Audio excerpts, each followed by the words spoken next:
Assalamualaikum warahmatullahi wabarakatuh. Kami dari kelompok 3 yang beranggotakan saya Maripuji Lestari, Saya Sania Puspasari. Saya Elsa Mutiara Santi. Saya Tasya Arif Fitriani.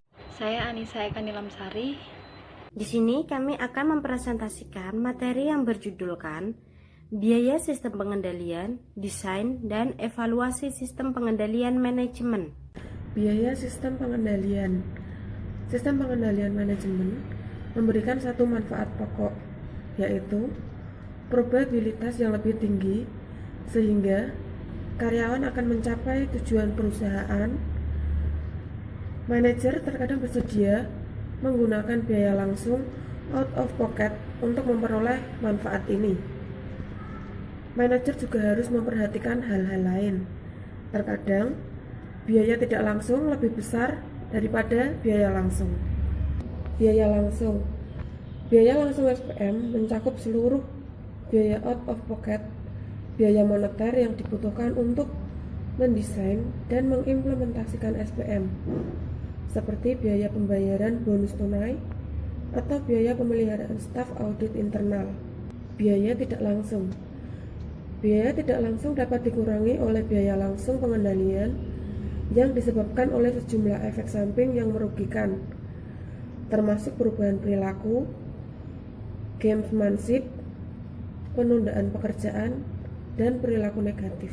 Perubahan perilaku dapat menyebabkan biaya tidak langsung yang signifikan.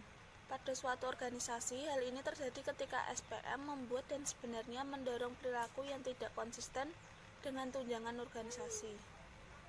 1. Perubahan perilaku dan pengendalian hasil. 2. Perubahan perilaku dan pengendalian tindakan. 3. Perubahan perilaku dan pengendalian personal atau kultural. Gamesmanship.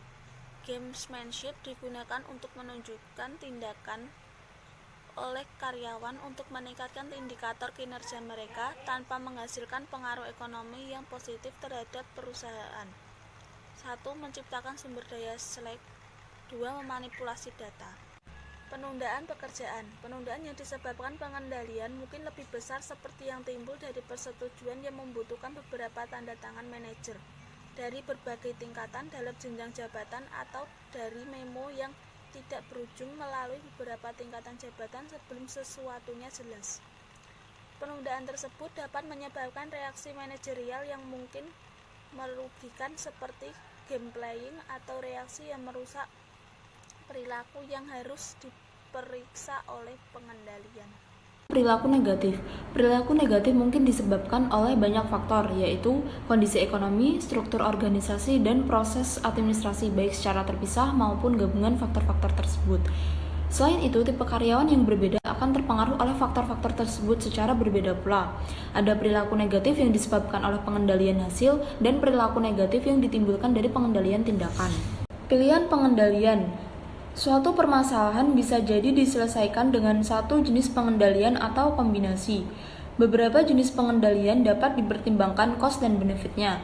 Pilihan pengendalian sendiri dibagi menjadi 3, di antaranya yang pertama pengendalian personal dan kultural, yang kedua keunggulan dan kelemahan pengendalian tindakan, dan yang ketiga adalah keunggulan dan kelemahan pengendalian hasil. Menganalisis pemilihan ketatnya pengendalian. Beradaptasi terhadap perubahan banyak perusahaan menekankan pada satu bentuk pengendalian manajemen pada satu waktu tertentu. Tetapi seringkali mengubah penekanan ke bentuk lain karena kebutuhan, kemampuan, dan lingkungan yang berubah.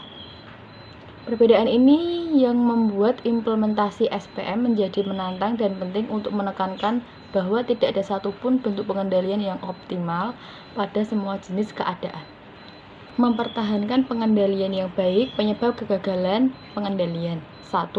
Pemahaman yang tidak sempurna mengenai penentu dan atau pengaruh pengendalian manajemen. 2. Kecenderungan manajemen untuk menunda implementasi pengendalian manajemen untuk mengerjakan permintaan bisnis lain yang dianggap lebih penting dan utama. Penundaan implementasi juga dapat disebabkan gaya personal manajer dalam memimpin perusahaan karena tidak mau beradaptasi dengan lingkungan yang berubah. Studi kasus diagnosis product corporation, yaitu Diagnostic Product Corporation mengimplementasikan sebuah program bonus kinerja baru untuk Amerika Serikat berdasarkan Field Service Engineers atau FSE. Program baru tersebut memberikan imbalan bagi FSE berdasarkan pada pencapaian mereka, bukan hanya lamanya waktu kinerja dan tetap bekerja dengan memperhatikan tingkat perkembangan.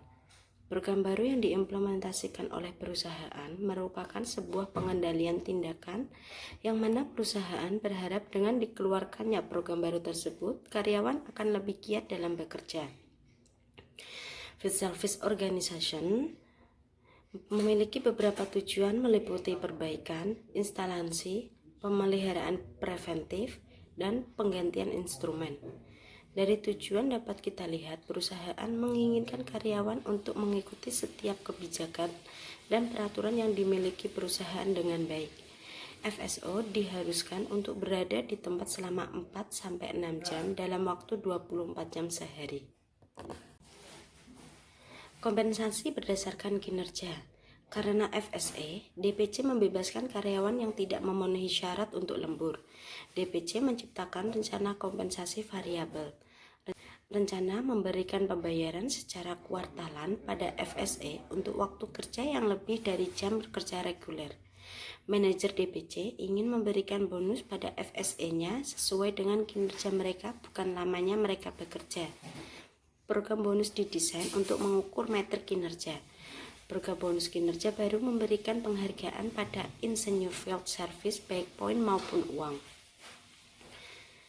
Poin penghargaan dan atau uang didasarkan pada kinerja FSE untuk 6 hal.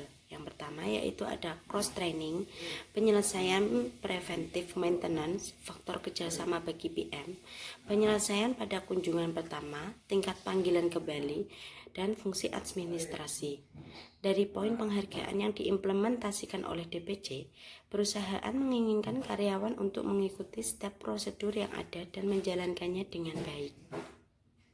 Sekian presentasi dari kelompok kami. Jikalau ada salah kata dan perbuatan, kami mohon maaf yang sebesar-besarnya.